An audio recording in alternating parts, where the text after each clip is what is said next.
जमशेदपुर। मैं मोनाज सोशल संवाद से।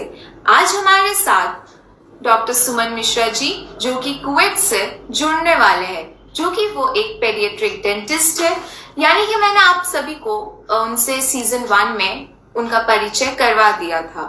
तो मैं अब ज्यादा आपका समय लिए बिना आपको ये बताना चाहती हूँ कि आज हम उनसे टूथ डेके यानी कि दांतों में सड़न के बारे में कुछ बातें करूंगी कि जैसे कि टूथ डेके होती क्या है, वो हमारे दांतों में कैसे स्प्रेड होती है, तो उस रिलेटेड कुछ सवाल हम करेंगे उनसे। तो सबसे पहले मैं डॉक्टर सुमन मिश्रा जी का बहुत बहुत स्वागत करती हूँ सोशल संवाद में। Sir, thank you Monaz ji. Thank you for joining with us the second time in our second season 2. So I welcome you to Social Samvad. So sir, मैं अपने दर्शकों को बताना चाहती हूँ कि जैसे मैंने आप लोगों को सीजन 1 में डॉक्टर सुमन मिश्रा जी का परिचय ऑलरेडी दे चुकी थी, तो अब मैं ज्यादा टाइम लिए बिना मैं उनसे कुछ सवाल करूंगी अब। तो सर, टूथ डेके क्या होता है? हाँ जी मोनाज जी, बहुत बहुत धन्यवाद आपको और आपके चैनल सोशल संवाद के माध्यम से आपके सभी दर्शकों का अभिनंदन करता हूं मैं। डेंटल केरीज या कैविटीज या जिसको टूथ डीके भी बोलते हैं, ये जो टूथ के आउटर मोस्ट लेयर होता है, यानी कि जैसे कि दांत है, यहाँ पे आप देख रहे हैं, आपके दर्शकों को दिखाते हैं, दांत के जो बाहर लेयर होते हैं वो क्राउन होते हैं, जो हमें दिखते हैं क्राउन, ओके, जो बाहर रहते हैं। जो अंदर होता है मसूड़ो गम्स और बोन्स के अंदर होता है वो रूट बोलते हैं। तो ये क्राउन जो होता है उसके आउटर मोस्ट लेयर होती है एनामल, और सेकेंड लेयर होती है डेंटिन, और थर्ड होती है पल्प जो सबसे डीप होती है, ओके, थर्ड लेयर। तो जब आउटर मोस्ट लेयर एनामल जो डिस्ट्रॉय हो जाता है, ब्रेकडाउन हो जाता है, डिसॉल्व हो जाता है, उस प्रोसेस को डेंटल केरीज और कैविटी बोलते हैं। और ये कैसे होता है? ये जो बैक्टीरिया होते हैं हमारे माउथ के अंदर, गुड बैक्टीरिया, बैड बैक्टीरिया, तो ये जो बैक्टीरिया जब भी हम खाना खाते हैं या कुछ शुगरी ड्रिंक्स पीते हैं तो उसके ऊपर ये बैक्टीरिया ब्रेकडाउन उनको करना शुरू कर देते हैं और उससे एसिड प्रोड्यूस करते हैं। वो एसिड जो होते हैं ना, हमारे दांतों के एनामल को, आउटर मोस्ट लेयर को डिसॉल्व करते हैं, उनको डिस्ट्रॉय करते हैं, जिससे कि टूथ डीके होता है। ओके, ये चिल्ड्रन में भी होता है, टीनेजर्स में भी होता है, एडल्ट्स में भी होता है। और एक छोटा सा ओवरव्यू ये बताते हैं हम आपको कि प्लाक एक होता है बायोफिल्म बैक्टीरिया जिसमें होते हैं। तो ये प्लाक जो होता है स्टिकी होता है, और जब भी हम खाना खाते हैं तो जो बैक्टीरिया होते हैं वो प्लाक फॉर्म करने लगता है और उसके अंदर एसिड फॉर्म करता है। और जो प्लाक स्टिकी होता है तो वो एसिड जो उसके अंदर बन रहे हैं वो एसिड दांतों के कॉन्टेक्ट में रखता है, वो over a period of time enamel breakdown हो जाता है उस एसिड से, और यहीं पे कैविटी फॉर्मेशन शुरुआत होती है। डेंटल केरीज जो होते हैं, कैविटीज जो होते हैं, वो प्रिवेंटेबल है वो, लेकिन वो मोस्ट कॉमन क्रोनिक डिजीज है। और एक सर्वे में ये भी पाया गया है कि जो 14 से 17 साल, 14 to 17 ईयर्स ऑफ एडल्ट्स होते हैं, उनमें टूथ डीके, डेंटल डीके जो होता है वो 4 टाइम्स, 4 गुना ज्यादा होता है common as compare to asthma. Asthma से 4 गुना ज्यादा कम होता है, तो आप देख सकते हैं। और वहीं पे CDC, centres for disease control and prevention, जिसका हेडक्वार्टर अटलांटा अमेरिका में है, उनके सर्वे के हिसाब से 20 साल से ऊपर एडल्ट्स के 90% ज्यादा इफेक्ट होते हैं डेंटल केरीज से, जिनको टूथ रूट डीके होता है। और जैसे हमने बताया कि चिल्ड्रन में तो कॉमन होते ही है डेंटल डीके, लेकिन with age cavity problem adults में भी होती है, और 50 साल से ऊपर, over age 50, tooth root decay हो जाता है, दांतों के रूट में भी डीके हो जाता है। ये कैसे होता है? जैसे जैसे 50 साल के ऊपर होते हैं, एज होती है, वैसे वैसे जो गम्स होते हैं, मसूड़े होते हैं, वो नीचे जाने लगते हैं, रिसेशन होने लगती है, और गम्स की डिजीजेस भी बढ़ जाती है विद एज। और जब जो रूट्स एक्सपोज हो गए हैं वो वहां पे प्लाक लग जाता है, और जो रूट्स की आउटर मोस्ट लेयर होती है वो सीमेंटम होती है। क्राउन की हमने बताया एनामल होती है, वो थोड़ी स्ट्रांग होती है, लेकिन रूट्स की सीमेंटम होती है, वो वीक होती है और सॉफ्ट होता है एनामल से, तो उससे जल्दी डीके होने के चांसेस हो जाते हैं। और वो sensitivity to hot and cold और टच से भी, ठंडा गर्म सेरन, तो जब ये एक्सपोज हो गया तो उससे ज्यादा चांसेस हो गए डीके होने के लिए, और ये एडल्ट्स में हो जाते हैं। और उन लोगों के पास जिन्होंने लंबे अरसे से फिलिंग उन्होंने फिलिंग कराई है बहुत सालों से, तो over a period of time वो फिलिंग जो है वो ब्रेक हो जाता है, फ्रैक्चर हो सकता है या उनकी लीकेज फॉर्म हो सकती है। उस लीकेज में बैक्टीरिया उस गैप में इकट्ठे हो जाते हैं और वो बैक्टीरिया इकट्ठे होके वहां पे एसिड बिल्डअप करने लगते हैं और उस एसिड से ही डेंटल डीके हो जाता है। तो ओवरव्यू में ये है कि dental decay, tooth cavities, caries, dental caries जो है पैरेलल डायनामिक करता है hard surface of the tooth को और छोटी छोटी टाइनी ओपनिंग्स और होल्स बनाते हैं और ये कॉम्बिनेशन ऑफ फैक्टर्स से होता है। बैक्टीरिया, कितने बैक्टीरिया का लोड है माउथ में, सलाइवा हमारी कितनी सलाइवा बन रही है, फ्रीक्वेंट स्नैकिंग से, सिपिंग शुगरी ड्रिंक्स बहुत ज्यादा, और दांतों को अच्छी तरह से ब्रश नहीं करें या ऑप्टिमम फ्लोराइड ना लगाएं।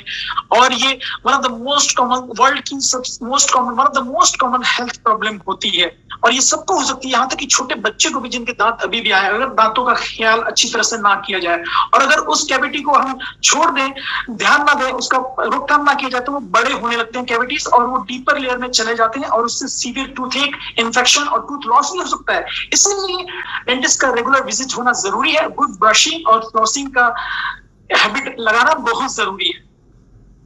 ओके सर, जैसे कि आपने बहुत अच्छी तरह से हमारे व्यूअर्स को बताया कि टूथ डेके क्या होता है एग्जैक्टली।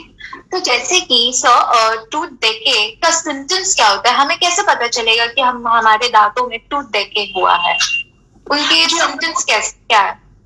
सही सवाल पूछा आपने, क्योंकि कितनी बार जब ये डिपेंड करता है, अगर डीके कैविटी छोटा होता है तो उसमें कभी कभी सिम्टम्स नहीं, कोई दर्द नहीं होता है, कुछ पेन नहीं होता है, तो लोग बोलते हैं कि हम डॉक्टर के पास क्यों जाए, हमें कोई दर्द नहीं है।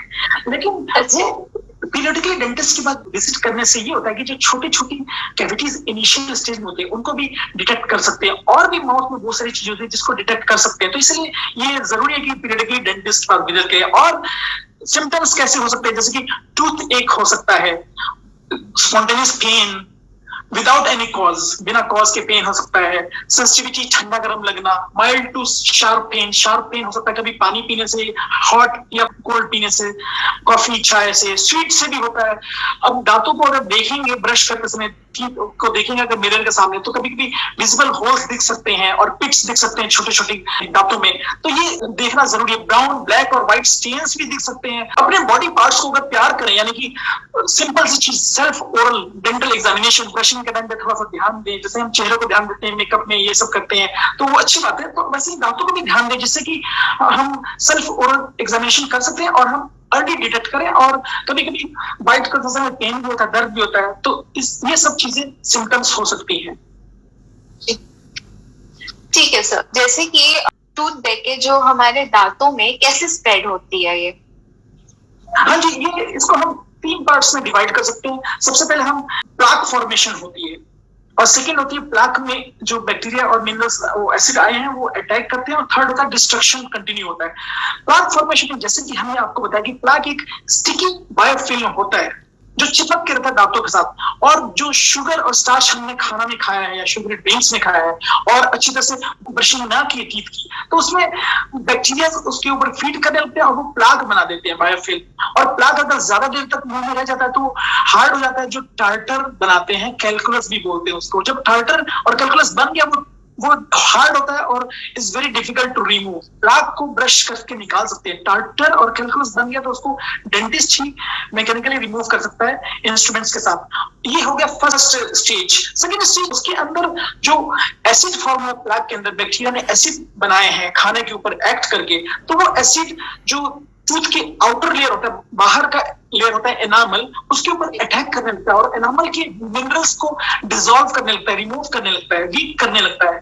ये होता है first stage of cavity formations. जब एनामल बाहर से टूट गया, बाहर से रिमूव हो गया, डिसॉल्व हो गया, तो सेकेंड लेयर एक्सपोज आती है दांत की, जो होती है डेंटिन। डेंटिन के अंदर छोटे छोटे टाइनी ट्यूब्यूल्स भी होते हैं और डेंटिन सॉफ्ट भी होता है। एनामल स्ट्रॉन्ग होता है लेकिन डेंटिन थोड़ा सॉफ्ट होता है। जब सॉफ्ट होता है तो इजिली वो डिसॉल्व हो जाता है, प्लस उसके अंदर टाइनी ट्यूब्यूल्स होते हैं जो नर्व से कॉन्टेक्ट करता है, इसीलिए कनेक्शन होती है, इसलिए वो सेंसिटिविटी शुरू हो जाती है। और थर्ड स्टेज आ गया, जब थर्ड स्टेज में जो बैक्टीरिया और एसिड होते हैं वो कंटिन्यू करते हैं अपना मार्च अंदर की तरफ और भी थर्ड लेयर में जाते हैं, जिसको पल्प बोलते हैं। पल्प में जब जाता है तो पल्प में नर्व्स भी होते हैं और ब्लड वेसल्स भी होते हैं। जब पल्प में इन्फेक्शन होती है बैक्टीरिया की, तो वो पल्प में स्वेलिंग होने लगती है, और क्योंकि टूथ हार्ड होता है तो तो उसके अंदर स्वेलिंग करने की कोई स्पेस नहीं होती, इसलिए वो नर्व्स को भी प्रेस करता है। जब नर्व्स को प्रेस करता है तो उससे पेन होता है, दर्द होता है, और कभी कभी वो बाहर भी निकल जाता है। बाहर निकल जाता है तो उसको एब्सेस बोलते हैं, यानी कि वो बोन्स को डिसॉल्व करके, बोन्स को भी डिसॉल्व करके उसको बाहर निकल जाता है वो। तो ऐसे ये प्रोग्रेस करता है। हमने ओवरव्यू दिया था छोटा सा। ओके सर, जैसे कि आपने बहुत अच्छी तरीके से ये समझाया कि ये हमारे दांतों में कैसे टूथ देके हमारे दांतों में कैसे स्प्रेड होती, जैसे कि आपने सेकंड स्टेज में बताया था कि कैविटीज फॉर्मेशन के बारे में। तो सर मेरा दूसरा सवाल ये है कि कैविटीज फॉर्मेशन के रिस्क फैक्टर्स क्या होते हैं? जी, बहुत अच्छा सवाल पूछा आपने। ये सबके पास, जिसके पास भी दांत हो, चाहे वो छोटा बच्चा हो जिसके अभी भी दांत निकले हैं, सब लोग रिस्क पे होते हैं कैविटी बनने के। बट कुछ कुछ फैक्टर्स होते हैं जो इंक्रीज करते हैं रिस्क बनाने के, जिसमें कि टूथ लोकेशन हो जाता है। जैसे कि हमने इस मॉडल में देखा कि सामने के दांत फ्लैट हैं, स्मूथ सरफेस है, ब्रश करना आसान हो जाता है और सामने ही है, एक्सेसिबिलिटी आसान होती है। पीछे के दांतों में पिट्स हैं, ग्रूव्स होते हैं, डीप डीप ग्रूव्स होते हैं जहां पे फूड पार्टिकल्स स्टिक हो जाते हैं और ब्रश करने में मुश्किल होती है कभी कभी पहुंचने में, और अपर के कभी कभी पीछे के दांत। तो ये एक्सेसिबिलिटी उसमें ज्यादा रिस्क फैक्टर बन जाते हैं। कभी टेढ़े मेढ़े दांत होते हैं, उनको अगर अच्छी तरह से ब्रशिंग ना करें तो उसमें भी रिस्क फैक्टर्स बढ़ जाती है। कुछ फूड आइटम्स, ड्रिंक्स होते हैं, sugary drinks, soda, cakes, cookies अगर हम ज्यादा खाएं तो उससे भी वो स्टिकी वो लग जाते हैं, उससे भी रिस्क बढ़ जाता है।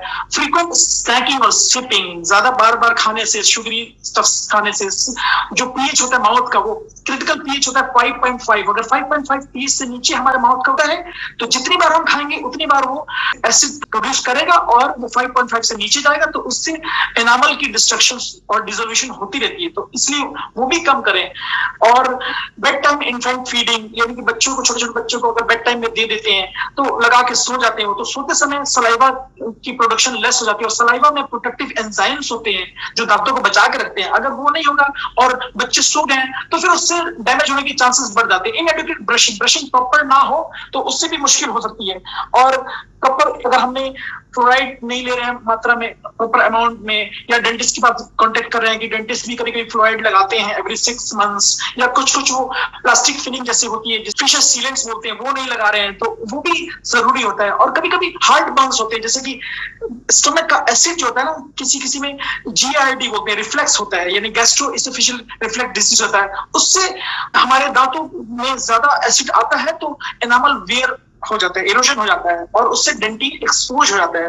तो जब डेंटिंग एक्सपोज होता है तो कैविटी फॉर्मेशन के चांसेस बढ़ जाते हैं। और यंगर और ओल्डर एज में भी, अमेरिका में जैसे कि छोटे बच्चों में, टीनेजर्स में बहुत ज्यादा होता है, और ओल्डर एज में इसलिए होता है क्योंकि वो रूट डीके हो जाता है, या ओल्डर एज वाले होते हैं वो कुछ मेडिकेशन लेते हैं जिससे सलाइवा डिक्रीज हो जाता है और उससे रिस्क फैक्टर बढ़ जाता है। तो ये सब कुछ चीजें हैं। ओके सर, जैसे कि छोटे बच्चों को मीठा खाने का ज्यादा शौक रहता है, वो लोग को जंक फूड्स को ज्यादा खाते हैं, कोल्ड ड्रिंक ज्यादा पीते हैं, वो सब पीने और खाने से उनके दांतों में सेंसिटिविटी का इशू आते हैं। तो इसको हम कैसे प्रिवेंट कर सकते हैं? मीन्स जैसे कि बच्चों को अपना ये जंक फूड खाने को भी मिले और साथ में उनके दांत भी प्योर हो, प्रिवेंट हो। तो इसके बारे में कुछ टिप्स देंगे हमारे व्यूअर्स को? श्योर, बहुत अच्छा सवाल है मोनालिसा जी आपका, ये बहुत इंटरेस्टिंग सवाल है और ये पेरेंट्स भी पूछते हैं बहुत सारे। तो देखिए, आपने ऐसे ही बोला कि बच्चों को कंट्रोल करना, उनको हम मना नहीं कर सकते, स्वीट से रोक नहीं सकते, हम उनको फ्रीक्वेंसी रिड्यूस कर सकते हैं, या उनको एक पर्टिकुलर टाइम पे दें। उनको हम बोलें कि अच्छा ठीक है, होमवर्क किया तो उसके बाद देंगे, यानी कि एक पीरियड बना दे। या फिर दूसरी चीज, खाने के साथ दें। खाने के साथ देंगे तो वो डाइल्यूट हो जाएगा उसका स्वीट का इफेक्ट। खाने के साथ देंगे तो खाने के साथ सलाइवा फॉर्मेशन हो रहा है और उस सलाइवा के साथ वॉश आउट हो गया है। अगर हम ड्रिंक्स दे रहे हैं, शुगरी ड्रिंक्स या पेप्सी, मिरिंडा, ये सब पी रहे हैं वो ज्यादा, तो या तो हम उसको पाइप स्ट्रॉ के साथ पिए कि वो सीधा अंदर चला जाए, वरना अगर वैसे पिएंगे तो कुछ बच्चे होते हैं कि वैसे पी के उसको उसके साथ प्ले करते हैं, माउथ वॉश की तरह इस्तेमाल करते, प्ले करने लगते, गार्ग ऐसे से करने लगते, उसके अंदर खेलने लगते हैं, तो उससे डिसॉल्व होने के चांसेस बढ़ जाते हैं एनामल के। तो इसलिए उसको या तो पाइप स्ट्रॉ के साथ दें, मील्स के साथ दें, उनको पीरियड बना दें कि मैक्सिमम 1 या 2 बार दिन के, फ्रीक्वेंसी रिड्यूस करें, ये करना है। और दूसरी, और फिर उसके बाद इमीडिएटली आफ्टर दैट उनको ब्रश कराएं, माउथ वॉश कराएं, या फिर अच्छी तरह से कुल्ला कराएं, ब्रश कराएं खाने के बाद। तो ये सब इनसे कंट्रोल किया जा सकता है। थैंक यू डॉक्टर सुमन मिश्रा जी, हमारे व्यूअर्स को बट इतनी अच्छी तरीके से समझाने के लिए कि टूथ डेके क्या होते हैं, उनके सिम्टम्स क्या होते हैं, कैसे स्प्रेड होती है, कैविटीज फॉर्मेशन की क्या क्या रिस्क फैक्टर्स है। आपने बहुत अच्छी तरीके से हमारे व्यूअर्स को इनके बारे में बताया है। तो डॉक्टर सुमन मिश्रा जी, हमारे साथ जुड़ने के लिए आपका बहुत बहुत धन्यवाद है। और फिर हम आपसे मिलेंगे नेक्स्ट सीजन 3 में, जहां मैं आपसे और कुछ सवालें करूंगी और कुछ हम आपसे कुछ बातचीत करेंगे। तब तक के लिए मैं मोना सोशल संवाद से आप सबसे विदा लेती हूँ। Take care and be safe. Thank you Monaz ji, social संवाद को भी थैंक यू सर।